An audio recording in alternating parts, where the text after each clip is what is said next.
Mark, the dust has settled on the season. How do you reflect on the Aviva Premiership campaign?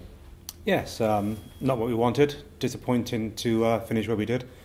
But very, very positive with the response we've had from the supporters and with the young players who's come through this season. Billy Cyril, Will Horrell played an awful lot of rugby for us, so it's been fantastic for those guys. Will in his first season with Bristol and Billy coming through the academy. You've obviously spent time as the interim head coach, and you talked about what an honour that was. You're now moving into an exciting new role as the Chief Operations Officer. How much are you looking forward to that? Yeah, it's very exciting. I've coached for 20 odd years. But no, a new challenge for me, a challenge I'm looking forward to, and looking forward to working with Pat Lam and his new coaching team. Having spoken to them, I'm very excited what they think they can bring to Bristol Rugby and the style of rugby they're going to play. We've had many conversations about the academy and the age profile of our team.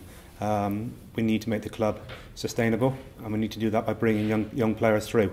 So that's going to be a big focus.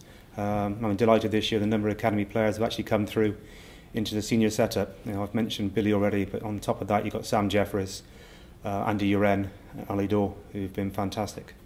You've obviously worked closely with Pat Lam so far. How have you found your dealings with him? Yeah, Pat and I have met on a regular basis, and he's an impressive person. He's very driven.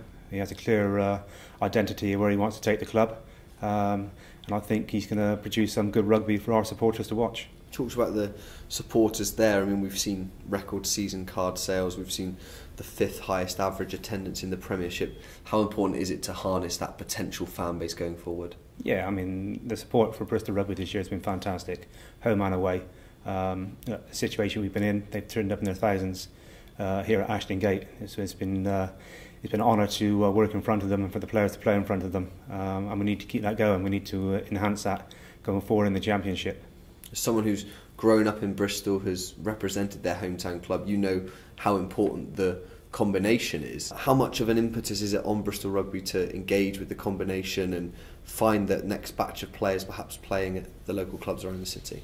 No, there's going to be a large focus outside of the actual rugby club, working with the combination clubs and identifying individuals who can come and play for Bristol. So we'll be keeping a close eye on combination teams throughout the coming years, and hopefully we can bring players who were Bristol born playing for Bristol combination sides to step up to play for the Bristol senior side. Obviously a busy summer ahead now of preparation leading into the Championship campaign. What message do you have for supporters during the off-season? What is there to look forward to under Pat Lam? I think it's important that we understand next year every game counts. There are no playoffs at the end of it. So we're going to go out every single game and give it 100% to try and get Bristol back where we believe, and I believe we should be. And I think with that we'll be playing an exciting brand of rugby for the supporters to watch.